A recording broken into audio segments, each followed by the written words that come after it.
What could you tell us just happened with the Supreme Court? Can you explain it to us? And can you introduce yourself at the same time, please? Yeah, thank you, Claire, and for that amazing introduction, and welcome everybody. My name's Emma Cusdin. My pronouns are she, her, and hers. I'm a director at an LGBTQI consultancy called Global Butterflies. I'm a trans woman. My corporate background is all 30 years experience in human resources as HR director in financial services. From a Global Butterflies perspective, we work with many clients here in the UK, but also around the world. So really delighted to be with you. So what's just happened? Well, a lot, but maybe not. Equally, giving what Claire has just said, I am not a lawyer. So I'm not a barrister, I'm not a qualified lawyer, but ultimately I can give you a view from both being a trans woman and being an HR specialist, and equally for somebody who's quite interested in this area. So going to try and do this really quickly. There's a lot out there, but trying to help you through this from a employment perspective. I'm sure we may have lots of questions about this.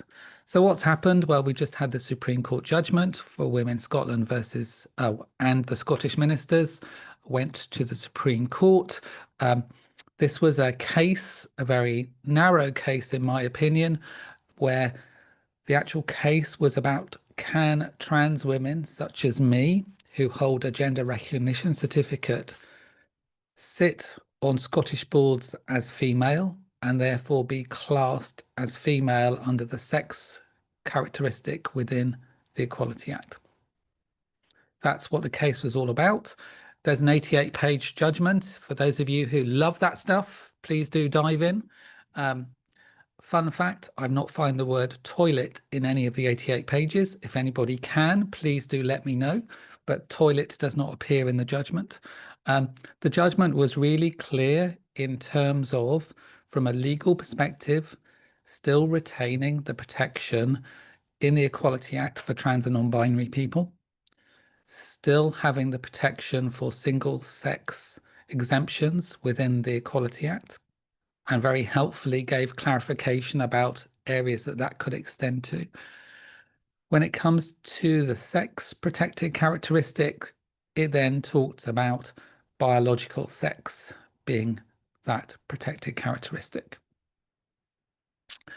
So the judgment is long. It's very legalese, but it reinforces the Equality Act protections, but now introduces biological sex under sex protected characteristic.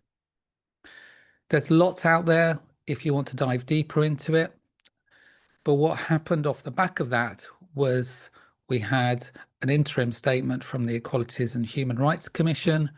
We had statements from the Equalities Minister. We're now in the consultation period from the Equality and Human Rights Commission on their statutory guidance. That runs until the end of June.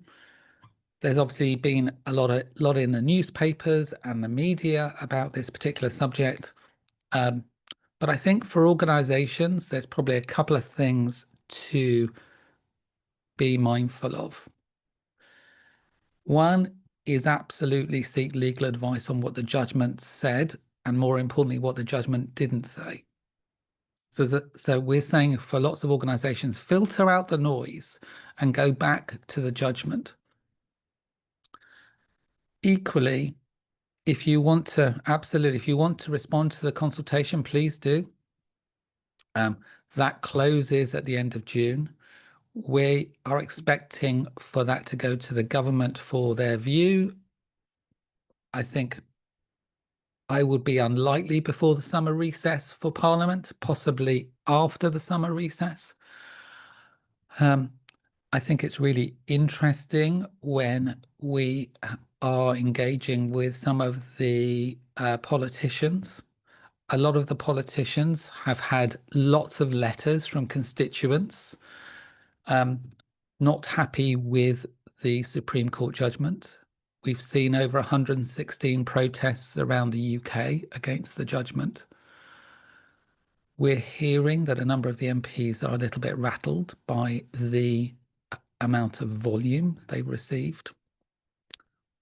So I think it will be interesting to see what the government does off the back of this.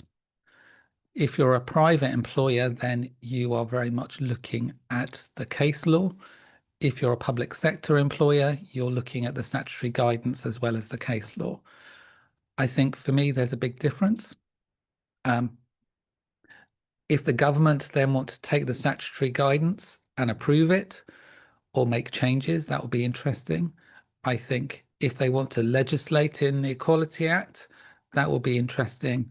But I think my sense is from a legal perspective and from what's happening, I will be surprised if we hear very much until maybe October or even November on this particular subject. Now, that's my view. People may have different views. I'd love to hear that. But what has actually changed? What has changed is the sex protected characteristic has changed. We think the Supreme Court has lowered the bar on single sex exemptions within the Equality Act. So they talked about changing rooms, swimming pools, didn't talk about toilets within the people may have a different view. But in terms of for organisations, Emma, like they're receiving this information, there is a bit of, I would say, almost chaos in organisations at the moment in terms of what do we do now? Oh my God, what does it mean? And what would you just say to them at the moment? Yeah, so I would say to them at the moment, take a deep breath, have a think. Think about where you are as an employer. Think about your values, your culture. Think about the risk. Do the work, which is think about assessment of the risk. Because I think one thing that we have seen from employers is this move has probably increased the risk of litigation. From both sides, probably. From both sides. Both sides of the argument. From both sides of the challenge. So I think for me, that's where employers are. So, we were talking earlier, don't panic, take a deep breath, have a think about the judgment, seek legal advice, think about where you are as an employer in terms of values and culture. And that brings us neatly on, tees us up nicely for the purpose of this event, the original purpose, which was to talk about having a trans inclusive policy. So I'm going to bring Chrysta in now because Chrysta's organisation has actually done this, implemented a trans inclusion policy, not recently either. So this is something that's been quite long standing. Chrysta, would you mind just introducing yourself, introducing Turley, your organisation, and telling us how you went about doing that and why you went about doing it? Yeah, sure. Thanks, Claire. Hi, everyone. Nice to meet you. I'm Chrysta Poppitt. Pronouns are she, her, hers. And I'm a senior director at Turley. And you may or may not have heard of Turley, but Turley is an independent advisor to the built environment and beyond. So we work with quite a few different clients, and we have 15 locations across the UK, and we're just about 300 people. So it's quite a broad, diverse range of people, different generations, diversities, different expectations.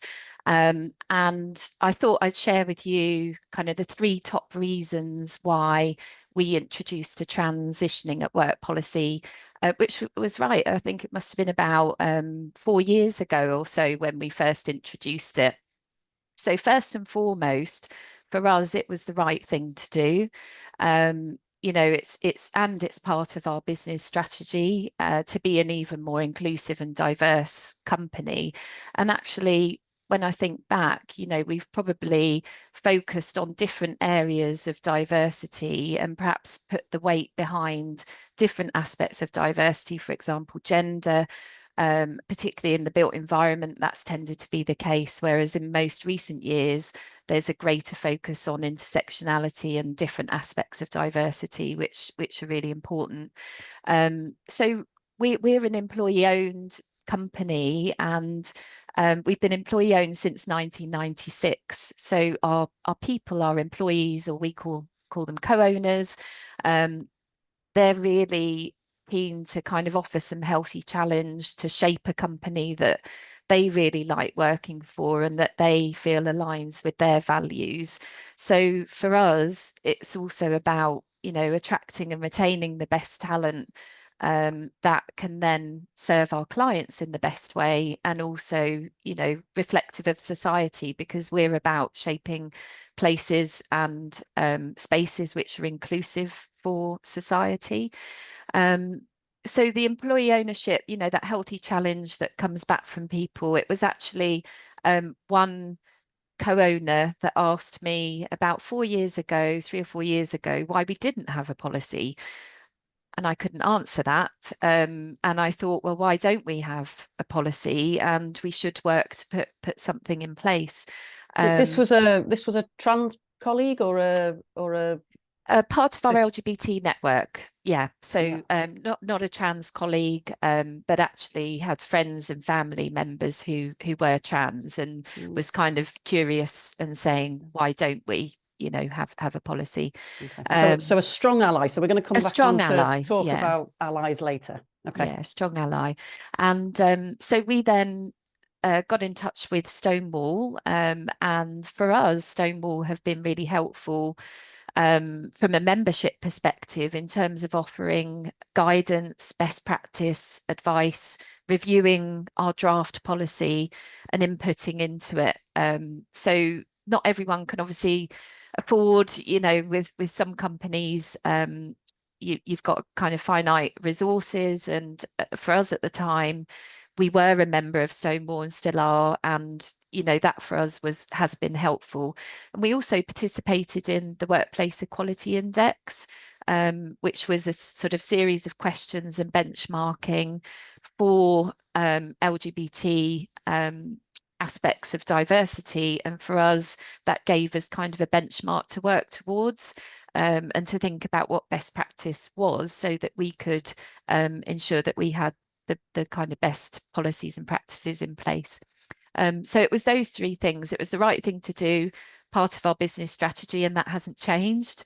We're an employee-owned company, so people tend to, you know, challenge us more than anything. They're our shareholders. And then also the membership of Stonewall, that sort of external drive to say, you know, you need to be doing more as well. I'm going to come back to you, okay, Chrysta, to ask you about what you think the role of business is at the moment. But okay. I want to move on to Emma and just quickly ask you, Emma, to talk about if you wanted to write a trans inclusive policy, like Chrysta has gone about there. She's had the benefit of Stonewall. I think you've done some work with Stonewall to help them to get into the right position in the first place. How do you go about it? What's the first thing that you need to do? How do you start this process? Absolutely. I think over this last year, we've reviewed upwards of 40 different policies from different organizations. Always a real privilege and pleasure. So if you're thinking of writing a policy, for me, or guidance, thinking about, you know, how does this fit into your culture and your values?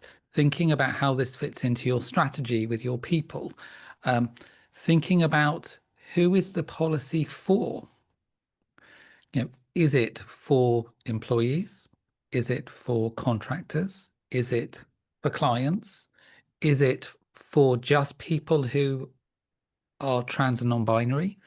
Is it for parents and families as well? Think of it like a shop. I love the sort of shop analogy with policies. You know, in order to get people to come in and use your policy, you know, it has to be welcoming. It has to be warming. But when you're in the shop, there's different counters for different people. So really thinking deeply about who is it for? I think the other thing is, where do you want to be on this policy? Do you want to just be compliant with the law? Do you want to be innovative, different? Do you want to be sort of middle of the pack of your sector? Do you want to stand out? Because different sectors are doing different things in policies. You know, we work with a whole range of different sectors. So thinking about where do you want to be with this policy, I think it's from a strategic perspective, I think is great. I think when it comes to actually deeper down into the policy, thinking about, again, back to your values, the tone, the style, the language, how it's created is really important. We love first person policies, you know, you and we type approaches. That feels more accessible. Thinking about, you know, again, who is it for? So trans and non-binary people typically who read policies know the law. They're coming to your policy basically with a very simple question. How are you going to help and support me? What are you going to do? And so having that clearly at your forefront, you know, we work with lots of law firms, for example, and we're seeing almost no law in some of those policies. People know the law. But then, as Ellen has said in the chat, it's about getting practical in terms of the things that will help. Confidentiality is really critical. If I want to come out in this organization, who do I talk to? How do I talk to it? Making sure that it's employee-centered is really important. Time off. How are you going to record absences? What about toilets and facilities? One thing that we see often is loads of terminology up front. We'd encourage people and organizations to define their terms and then have a terminology appendix at the back. So I think for me, those sort of practical things are really helpful. If you've got benefits, please put them in. If you're a private employer, think about your employee assistance program. If you're providing medical support or medical help, please put that in. Do links to bullying and harassment, but don't start there. We saw one policy the other day saying, we're going to start off with telling you what happens if you get bullied and harassed at this organization. It sort of sets a tone. You know, if I'm a trans person reading this, okay, am I expecting to be bullied and harassed? So be thinking carefully of the reader, thinking about those things. Have checklists at the back. Have a translation checklist. We've seen some really innovative stuff on that. We've seen some good practice. We've seen organizations who want to be leaders. I think those things are really important. And I think, you know, just how you engage. So talk to your internal LGBT group. Get feedback from your trans and non-binary employees. Speak, if you're unionized, go and speak to your unions. Typically, they've been very supportive on this. Be open to feedback. So don't make that policy set in stone. Encourage people to say, look, if you're using this, we want to hear how we can improve. Speak to other people in your sector, you know, because that also really helps. There's a really good template if you're interested, which I will pop in the chat, which is, and don't be put off by the title. It's from the Law Society of England and Wales, their LGBT Lawyers Division. It's a long title, but there's template there for you to use as a start point, to use as your own, to put into your own language and your own tone. It's got other checklists in there as well. You know, if you want a place to start, that's not a bad place. But I know ACAS has also got some good guidance as well. So, you know, do the research, think about where do you want to be. But ultimately, think really carefully about who is the policy for. We love to see vibrant policies, not dry policies. You can be super creative with accompanying documents if you want to. But ultimately, it's about the message you're sending out into the organization. Emma, can you just give us some examples of ones that have stood out to you? Like maybe it's an idea for something that's I know you mentioned healthcare, you mentioned employee support. Yeah. They're kind of the obvious things to think about. Can you think of anything that is a bit quirkier, maybe, that you thought, oh, that's really lovely? Yeah. So most organizations, for example, have internal legal counsel. Offering your internal legal counsel to do statutory declarations. What do you mean by that? Sorry. So if you want to change your name, you have to use the statutory declaration, or you use a deed poll. So offering your internal lawyers, who are solicitors, to do that for free is a great thing you can do. Amazing idea. You know, that costs you nothing. It costs your internal legal counsel about 5 seconds of signing a document. It's just thinking about things. We've seen one organization, for example, give a like a bonus clothes allowance. You know, we know you're going to be rocking up to work looking differently. Here's some money. We know about this. You know, for me, it's about, where do you want to stand on this? You know, we've seen one organization, for example, say, parents, if you've got a child who's under 16, we know you need to go rock up to all the appointments. So we're going to give you 35 days extra leave to do those appointments. Because we know you just have to drop everything and go. Or 35 hours, sorry, rather than days, 35 hours. 35 hours extra leave. So for me, it's about thinking about holistic journeys. You know, we've seen private organizations step into providing trans and non-binary inclusive private medical care. It's possible. You know, we worked, and I'll give them a big call out here. We worked with Lloyds Banking Group, who have done amazing stuff on healthcare. So we also consult on that. We consult on policies, and it's all about, where do you want to be? So, and I'll leave you with one other thing. Most organizations have like a FAQ document. You know, you could make frequently asked questions. You could make that super vibrant. We saw one organization sort of do quotes from internal people, but also external role models, make it really jazzy and full of things that actually, this is vibrant. This is an organization who's thought about this and have cared about it. But for them, it's about how that sat in their policy suite.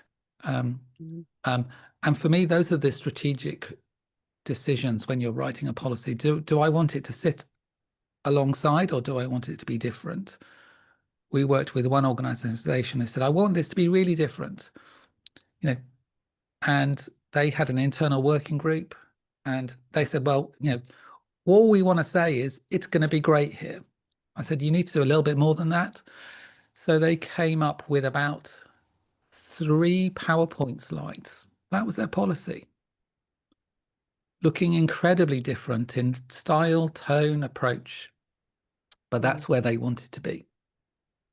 Super. Chrysta, you're listening to all of that. How does that sound compared to the process that you used to create your policy? Yeah, it sounds great. I'm making a few notes myself here as well. But no, I think, you know, the point about that Emma makes about practical actions, things that are tangible that people can actually do, things that are visible to people that show signs of support, are really important. So I like the frequently asked questions. We did that, and we also put in place guidance for managers as well, because quite often the managers will be the first port of call, or, you know, someone that someone confides in, if it's not a member of the network. So making sure that, you know, the network and managers feel equipped to hold a safe space and have those conversations, and that they're aware of the policy and what it involves, and how they can best support people is helpful.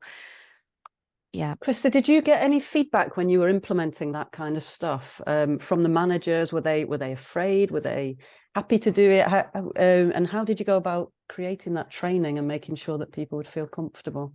Yeah, I think, well, we actually ran broader EDI training as well. I think that was kind of a starting point for us, because starting with the transitioning at work policy, I think, would have been quite a jump, you know, for managers. So we actually started with kind of the foundations of what it means to be an inclusive employer, and how do we create more diverse or attract more diverse people to the company. And we called it was our Catalyst for Change program. So it was about, we started with the leadership, which was really important for us, that our senior leaders were aware and that they were educated. And there was a lot of fear actually in the leadership about saying the wrong thing, doing the wrong thing, and actually giving them that support, and again that place where people could ask questions without fear or worry that they would be upsetting someone was really important. And that program kind of went on for about 6 months, maybe up to 12 months or so. And I think that's created a greater level of conversation that's happened across the company. People feel braver having the conversations or asking questions, to kind of be curious and find out a bit more in a very, sensitive and caring way, but just to kind of seek to understand and make sure there's no judgment or anything like that in conversations. And it's never, we're not the finished article by any means. We're learning ourselves, and we still have more to do. But absolutely, it's starting with the leadership and making sure you've got that commitment, understanding, education, and then cascading that throughout the organisation, so that policies like this will land well and that people understand and there's an inclusive environment. I think that's a really important point. This isn't one, I mean, it is the topic of trans inclusion is one element at the moment. It's an element of wider diversity and inclusion, which is getting a bit of a kick in at the moment, especially thanks to our friends in America. So, Chrysta, what do you think at the moment the role of business is, not just regarding trans stuff, but regarding this diversity and inclusion problem? I would describe it as really right now. And I think it's I mean, it's been a challenge. I'm sure many people on the call appreciate how challenging it's always been and how many milestones we've had to overcome to kind of progress and keep making progress. And it just felt like, this all of the reaction to what was going on in America, and what some of the bigger corporations were doing was just a bit, it was crazy really in terms of the direction it was headed, and it was really worrying. So I think it's good at the moment to see some companies kind of rolling back a bit on some of that, and actually more, I'd say the more silent companies coming out and having something to say and being brave. So I think, courageous leadership is absolutely up there in what's important for business. Staying true to your values, sharing what those values are, because I just felt for Turley, like, if we came out and said to people that we're changing EDI policies or changing our approach or renaming things, then that would be a U-turn on our values. So we've had to kind of reaffirm what our values are and why we're doing it. And compassion is one of those things, acting responsibly is another. And why, if we kind of turned around on what we were aiming to achieve with EDI, we would just be going back on that. So I don't think your values can change with the wind. I don't think that's right. And we talked earlier about the importance of being a good ally. So I think especially for leadership, asking questions, showing an interest, supporting, finding ways that are not always visible to everybody, but doing little things that matter to people and showing people that you care and that you're listening well are really, really important.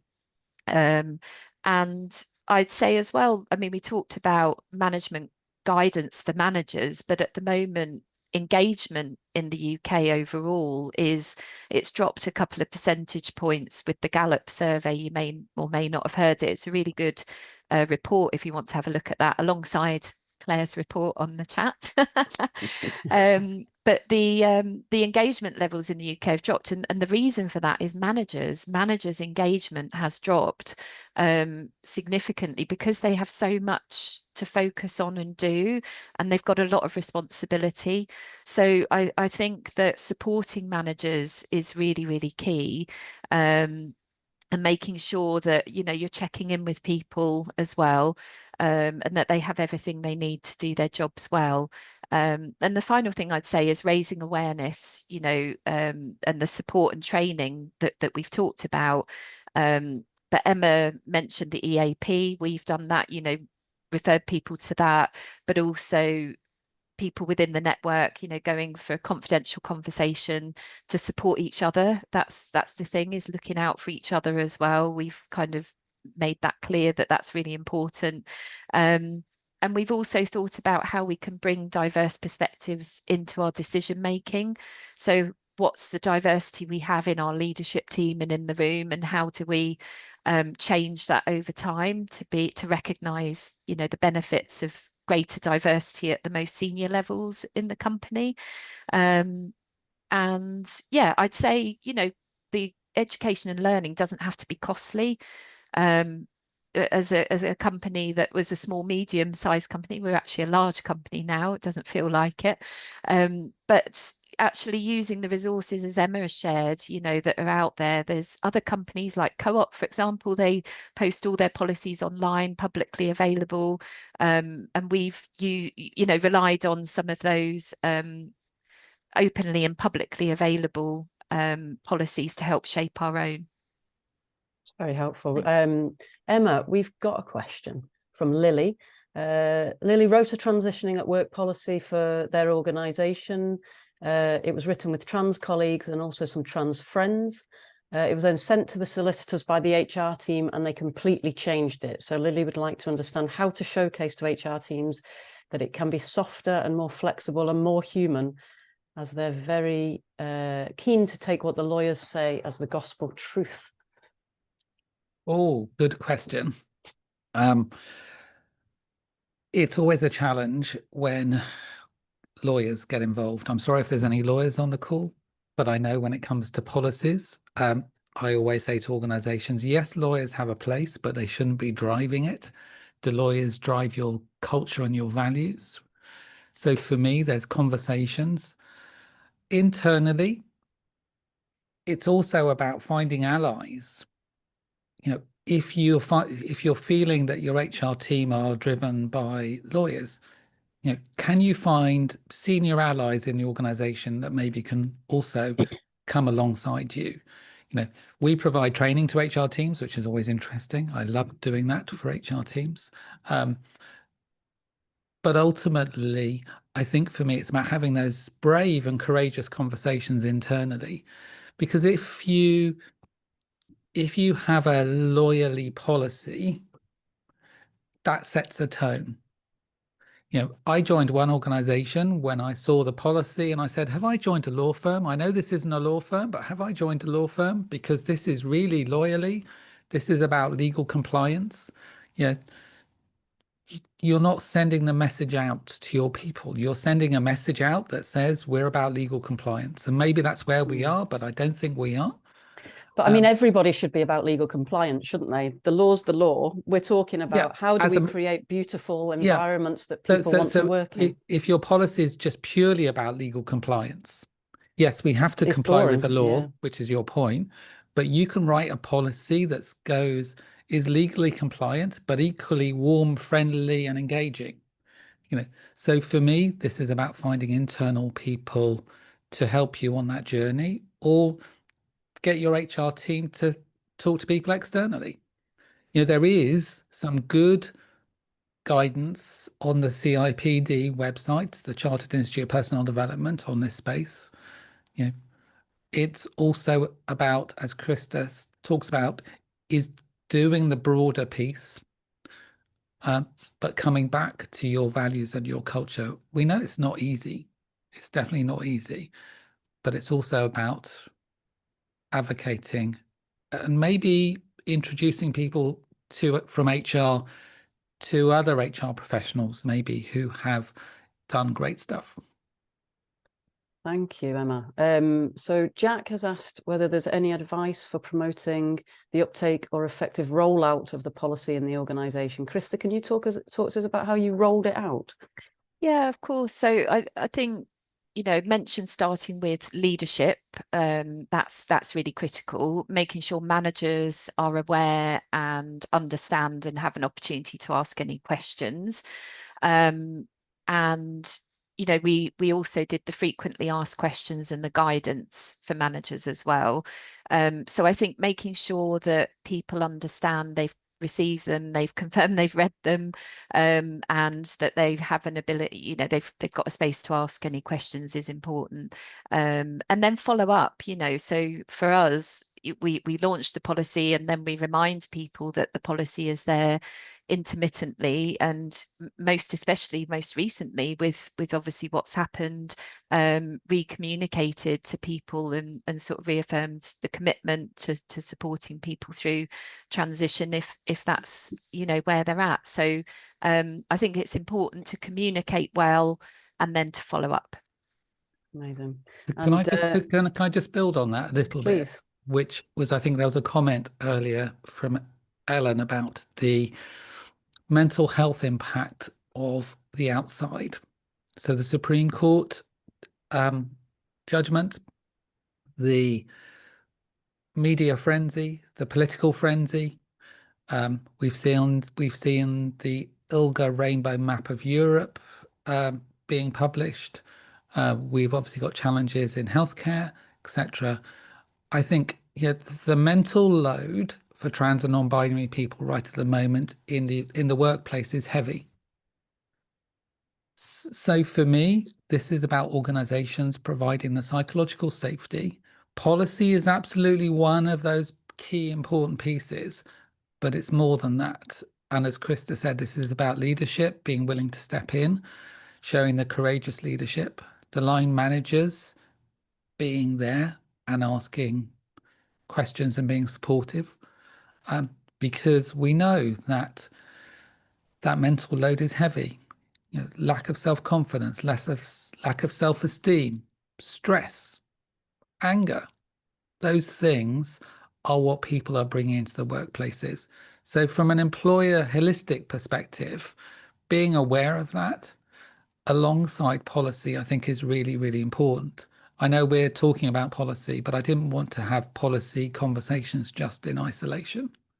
No, I think you're absolutely right. So my next question to you then, Emma, would be, do you have good examples that you can share with us of trans people who are thriving in their workplace because the workplace has created this beautiful space that we're all here to talk about today? I mean, that to me is the key. And it's also the business case for an organization. You've got members of staff.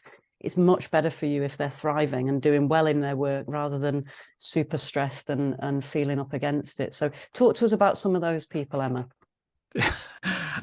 There are organizations out there. I think every organization, using that very overused word, are on a journey. Yeah, we've talked about the importance of culture and values here. And yeah, Chrysta very well articulated, if they are true values and true culture, then they survive the challenging times and the good times, because that's the culture and the values of your organization.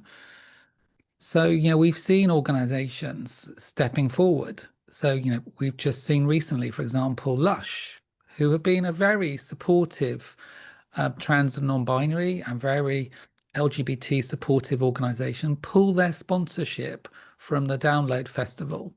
So it's about using the corporate. Because what was the Download Festival doing? The Download Festival decided to put sort of biological sex toilets into the Download Festival. So they, as a corporate, decided that didn't fit with their values as an organization. So they've pulled their funding.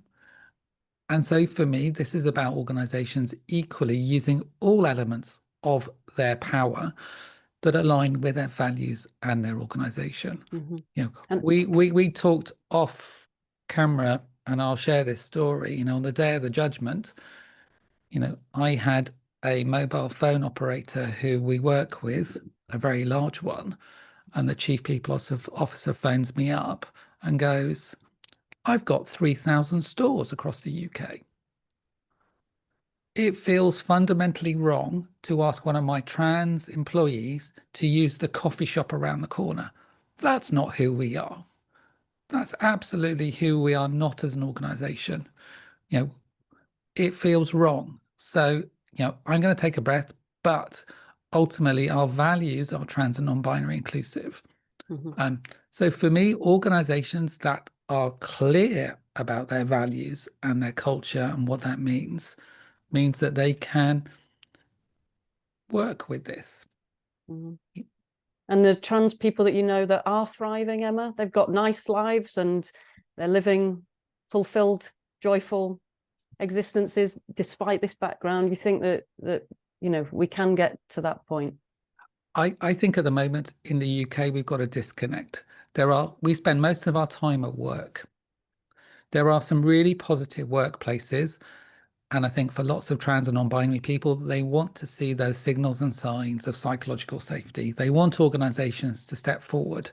And within that environment, people can thrive. I think for me, it always makes me smile when I think of, the FTSE 250, the FTSE 150.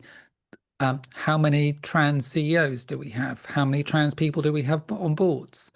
How many senior business leaders are trans across the UK? How many MPs are trans and non-binary, for example? It doesn't take long to find that number. So I think for me, there are people who are doing amazing work. They are thriving in the organization, but organizations cannot ignore the external noise and the mental load that puts on people, because that's really challenging. One of the best allies I had was one of my managers at one organization. She sat me down and said, Emma, I know you're trans and non-binary, but I want to be a better ally to you. How am I doing? What am I doing well? What could I do differently? How are we doing here at this organization? What would you like us to see us do? And for me, those simple acts of asking questions, spending time with me, with the positive curiosity and wanting to learn and wanting to support, was just amazing. We had a cup of coffee, we had a nice long chat. So for me, simple acts are equally important, as well as the bigger things that we're talking about in terms of policy, benefits and those sorts of things. Chrysta, that's the constant challenge, isn't it, for people in your kind of people leadership roles? One element is, do we have everything in place that we need to have in place? And the other is, how do we create a beautiful culture here? So what would you add to what Emma's just said? Well, I'd say your culture, for us, it's always ongoing. The work that you're doing on culture is ongoing. It takes a lot of effort and energy and attention and care to make sure that you're creating a culture that you really want. And for us, that's about the culture that our co-owners want. It's interesting when Emma mentioned about Lush, they're employee owned as well. So I think you've got, some really values driven, purpose led organizations leading the charge on the sort of counter voice, which I think is really great to hear. And when you mentioned about, the mental load, I think if health and well-being and resilience is all part of your culture, you will make sure that no matter what the challenge, you are supporting your people and you're giving space and time to make sure that they are being followed up with, that there's one-to-ones regularly, and that people are checking in informally just to say, how are you doing? Which is even more important when we're working remotely as well. We don't always see each other in person all the time. So somebody could be really struggling not coming into the office, and we've got to notice those things and follow up and just check in. Amazing. So we've got a hand up. Yeah. Well done, Mario, putting your hand up. Please ask your question. Yeah, I think it was too convoluted for me to write down. I think Claire, you mentioned the word strong ally. I think that's kind of how I fit in. I'm very active in the leadership of our affinity group and very close with our DI leadership, with our corporate leadership.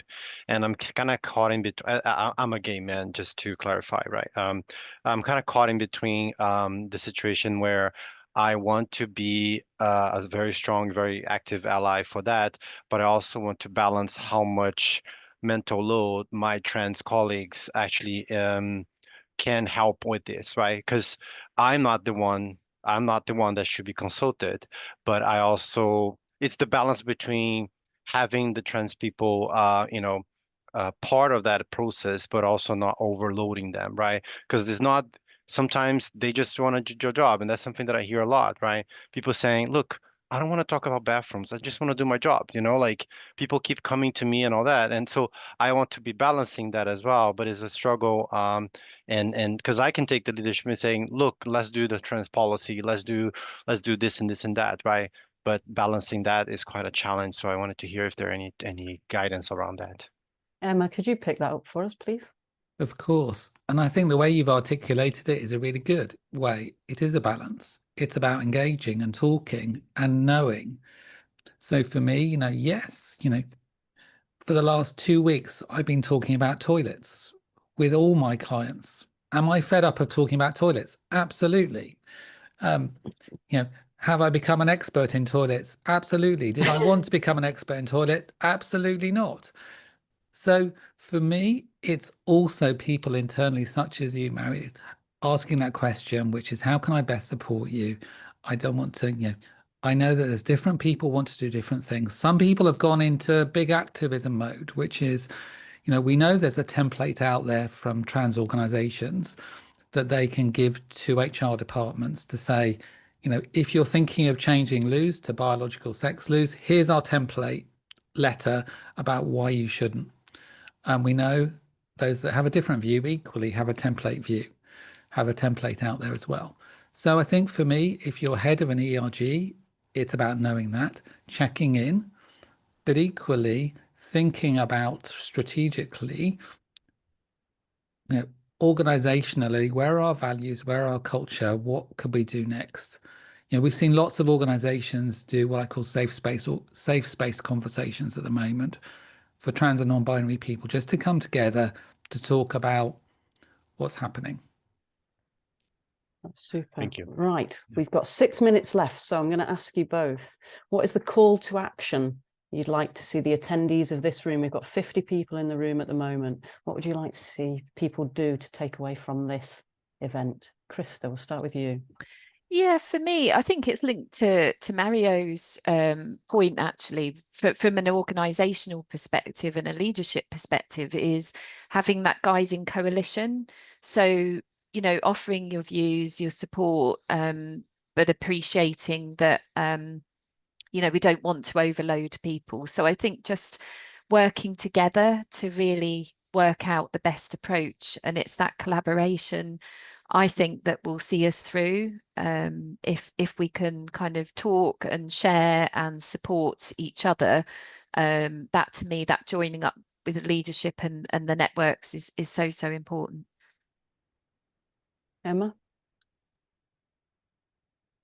I think from a couple of things, as you can tell, I can talk about the subject a lot, but a couple of things, so I'll restrict myself. No, we're not in a rush. We've got 5 minutes, don't worry. So for me, it's about going into your organization, having those conversations, those courageous conversations around where are we on this? If we've got a policy, how could we improve it? If we don't have a policy, what could we do? Having those conversations with people around what message are we giving right at the moment in this organization about who we are for trans and non-binary people. I think, thinking about that is the most important thing. I think also, we've touched briefly on allyship, but, think about your own journey of allyship in this space, about where do you want to be, and, what else could you do? And I think for me, as human beings, we have choices about how we show up. And sometimes just sharing those small acts of things that we do without a debate or conversation is brilliant. One of our best allies, cisgendered, straight man, is really clunky in this space, but he always talks about trans and non-binary inclusion. He will say, I may get things wrong. Please forgive me, but this is really important to me. I want to talk positively about why trans and non-binary inclusion matters. And And so stepping forward, being that courageous person, I think is great. We also have options. So as citizens, we can write to our MPs. My aged aunt, who's 75, has never written to her MP ever before, wrote a letter to her MP, which was lovely. So we can do those things, and just sharing that with people, I think, is good. Having the conversations back, as Chrysta says, into this space. I read a quote yesterday that said something like, and I don't even know who the quote was from, but optimism in itself is an act of defiance. And I think that there's something really true about that. I also think that coming together in spaces like these can be not just an act of defiance, but an act of courage and of support as well. You know, we can get a lot of strength just knowing that there are other people out there who want to make a positive difference for our community. Yeah. So I'll wrap up on that note, and I'll use it to tee up a little pitch for Pride in Leadership. Please do have a look at the other events that we've got. I put 2 new events on yesterday that are both online, and they're going to take place after the summer, after we've all come back from our summer break. So please do have a look at that. But we have an in-person event in Manchester tomorrow if you're in Manchester. We've also got 2 business-focused events aimed at small business and medium business owners and leaders. Please have a look at those and come. And, you know, they're not just for LGBT people, those ones, they're for anybody involved anybody who has their own small business who's from an underrepresented group. So that's women, that's disabled people, ethnic minority communities, everybody from a sort of a group that's underrepresented in business leadership. Have a look at those, please. And yeah, just keep helping and supporting each other. I'd like to thank charity people as well. They host all of these online events for us, and they've been a long-term supporter of Pride in Leadership. And everything that they've done for us, we really appreciate. We can't do anything without that kind of support. So thank you to charity people as well. And just to wrap up, a massive thanks to Chrysta and to Emma for their time today and for all the thought that they've put into this, and to all of you as well for attending. Thank you so much, and we'll see you at the next one.